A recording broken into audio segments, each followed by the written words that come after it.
राधे राधे दोस्तों। 2020 और 21 में जब कोरोना का कहर ढाया था, तब सबसे ज़्यादा लोगों के लंग्स पर प्रभाव पड़ा था और जिनके एक सीमित मात्रा से ज़्यादा लंग्स प्रभावित हुए थे, उन सब लोगों की जानें चली गईं।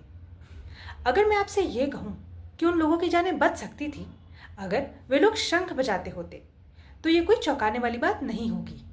शंख बजाने से सबसे ज़्यादा फायदा हमारे फेफड़ों को यानी लंग्स को होता है। शंख बजाना जितना सरल दिखता है उतना है नहीं। इसमें आपको अपने मुंह से सिर्फ फूंकना ही नहीं होता, अपितु अपने लंग्स से पूरी जान लगानी पड़ती है। दोस्तों, सांस लेने में हमारी लंग्स हमारी मदद करते हैं। आजकल वायु में इतना प्रदूषण है कि जो सांस हम अंदर लेते हैं उससे हमारे लंग्स खराब हो रहे हैं, जिससे हमें अस्थमा या सीओपीडी नामक खतरनाक बीमारियां हो रही हैं। इसके अलावा दोस्तों, आजकल लोग हल्की सांस ले रहे हैं। जहाँ उन्हें ऐसे सांस लेना चाहिए वहाँ वो ऐसे सांस ले रहे हैं, जिससे हमारे लंग्स खराब हो रहे हैं। दोस्तों, हल्की सांस लेने से हमें श्वास प्रणाली की समस्याएं या कहें रेस्पिरेटरी प्रॉब्लम्स हो रही हैं। हल्की सांस लेने को शैलो ब्रीदिंग कहते हैं और शैलो ब्रीदिंग के और भी बहुत घातक नुकसान हैं जिन्हें आप गूगल पर चेक कर सकते हैं। आप लोगों ने ध्यान भी दिया होगा कि योग में हमेशा हमें गहरी सांस लेने को बोला जाता है।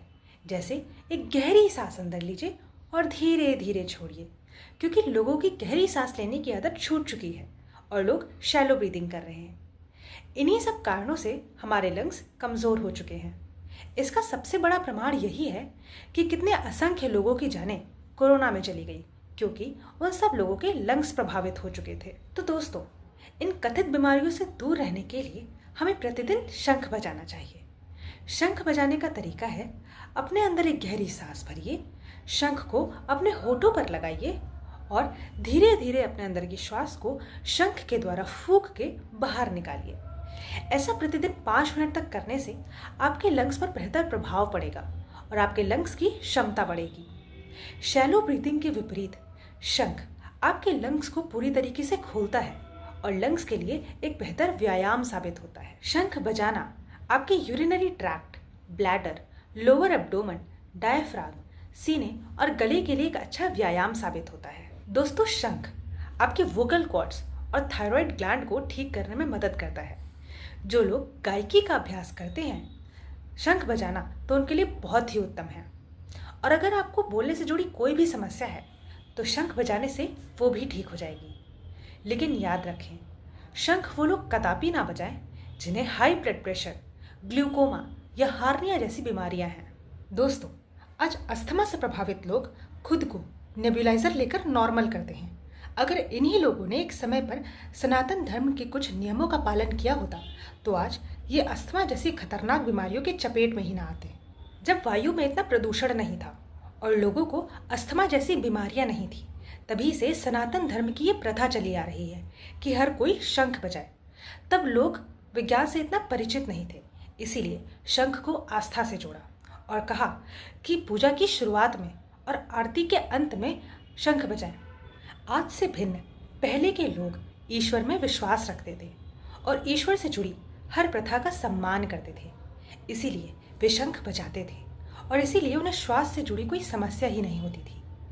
आज के इस आधुनिकता के दौर में शंख सिर्फ मंदिरों तक ही सीमित रह गया है। बहुत ही कम घर ऐसे होंगे जहाँ शंख बजाया जाता होगा और उन घरों में भी बहुत ही कम लोग ऐसे होंगे जो शंख को बजाते होंगे। दोस्तों, ऐसा कहा जाता है कि बिना शंख बजाए मंदिरों के द्वार नहीं खोलने चाहिए, क्योंकि शंख की ध्वनि देवताओं को आमंत्रित करती है। शंख से निकलने वाली ध्वनि की कंपन यानी वाइब्रेशंस वातावरण में मौजूद रोग पैदा करने वाले बैक्टीरिया का नाश करती है। दोस्तों, रत्नों में से एक रत्न है ये समुद्र मंथन से निकला हुआ शंख। पहले के लोगों ने इसे आस्था से जोड़ा ताकि हर कोई इसका लाभ ले सके। शंख आपके रोगों से लेकर आपके घर की नकारात्मक ऊर्जा तक दूर कर देगा, आपके मन को शांत करेगा एवं आपको और आपके घर के वातावरण को सकारात्मक स्फूर्ति से भर देगा। तो दोस्तों, आज से ही अपनी दिनचर्या में सुबह शाम शंख बजाना शामिल करिए। अगर आप ईश्वर में आस्था रखते हैं तो बहुत ही अच्छी बात है, अगर नहीं भी रखते तो व्यायाम के रूप में ही सही, परंतु शंख अवश्य बजाइए। धन्यवाद। जय सिया राम। हर हर महादेव।